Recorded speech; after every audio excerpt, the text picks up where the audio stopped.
अस्सलाम वालेकुम व्यूअर्स, आपको मेरे YouTube channel math with Shakir खुश आमदीद। जैसा कि आपको मालूम है, हमने 10th क्लास मैथ का साइंस स्टार्ट 10th क्लास का मैथ साइंस का स्टार्ट किया हुआ है। हम पहुंचे रिव्यू एक्सरसाइज 1 पे। आज हमने इसका क्वेश्चन नंबर 1 के एमसीक्यूज करने हैं। तो क्वेश्चन नंबर 1 पूछने का मल्टीपल चॉइस क्वेश्चन है, किसी को इंतखाबी सवाल सॉल्व करेंगे। तो इसको हम पढ़ते हैं। तो पहला एमसीक्यू है, standard form of quadratic equation is, यानी कि जो दो दर्जी मसावात है उसकी मियारी सूरत क्या होती है। स्टैंडर्ड फॉर्म का मतलब था मियारी सूरत। तो ये मैंने लिख दिया, इसका बी वाला आंसर है a x square plus b x plus is equal to 0। और जबकि ए बराबर ना हो 0 के, तो इसका आंसर है बी वाला।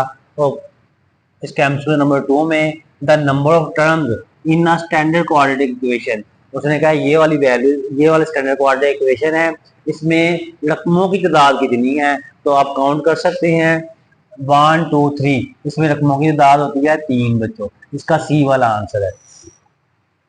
उसके बाद है इसका क्वेश्चन नंबर 3 वाला, the number of method to solve a quadratic equation is, यानी क्वाड्रेटिक इक्वेशन को, दो दर्जी मसावात को हल करने के कितने तरीके होते हैं। 3 तरीके होते हैं क्वाड्रेटिक इक्वेशन को हल करने के, बाय फैक्टराइजेशन मेथड और बाय कंप्लीटिंग स्क्वायर मेथड।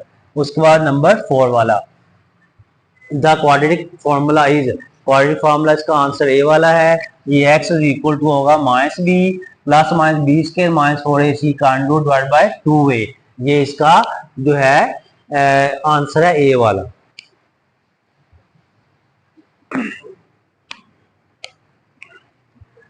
उसके बाद इसका पार्ट है नंबर 5 है।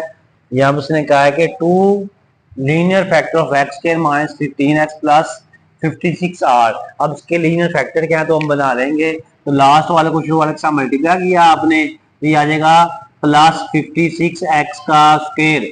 अब क्वेश्चन तो ऐसे रहा ढूंढे जिनको मल्टीप्लाई करें तो 56x का स्क्वायर आए, प्लस करें तो 15 आए। तो दो आपके पास होंगे x square minus 8x minus 7x। 8 7 56 होगा और 8 और 7 होगा 15x, प्लस आ जाएगा 56। और दोनों में से हमने x कॉमन लिया, x की दो में से हमने एक x निकाल के बाकी x रह गया, माइनस x से कैंसिल होगा, बाकी 8 रह जाएगा। माइनस 7 कॉमन लिया, x माइनस 7 8 56। और याद रखना ब्रैकेट के अंदर एक जैसे आना चाहिए जब हमें फैक्टराइजेशन करनी है।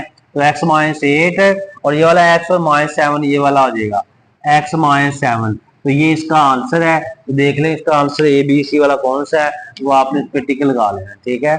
उसके बाद नंबर 6 वाले में, an equation which remains unchange, यानी कि ऐसी मसवात जो कि तब्दील ना हो, when x is replaced by 1 और x, जब अब x की जगह पे 1 और x लगा दें तो तब्दील ना हो, तो उसको क्या कहते हैं, उसको आप रेसिप्रोकल इक्वेशन कहते हैं। बी वाला आंसर है। रेसिप्रोकल को कहते हैं माकूस मसावात, उर्दू में कहते हैं माकूस मसावात, रेसिप्रोकल इक्वेशन।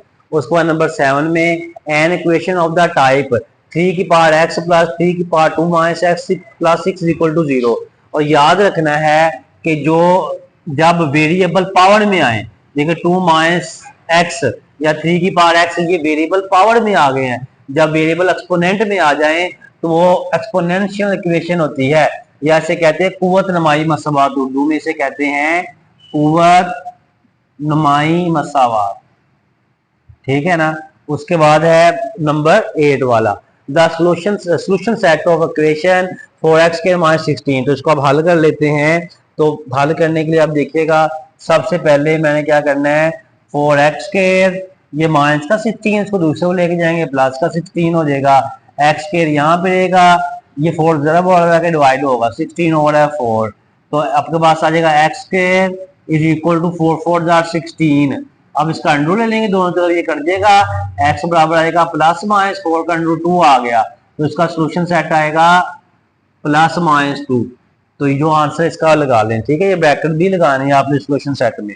उसके बाद इसका 9 वाला पार्ट है। तो 9 वाले पार्ट में, an equation of the form 2x की पावर 4 माइनस 3x की power 3 plus 7x square minus 3x plus 2 is equal two is called, इसको क्या कहते हैं। तो याद रखना है, जब भी ये वाला इसका कोएफिशिएंट और एंड वाली ये कांस्टेंट टर्म जब एक जैसे होंगे तो ये होगी रेसिप्रोकल इक्वेशन होगी बच्चों, यानी कि रेसिप्रोकल इक्वेशन होती है माकूस मसावात।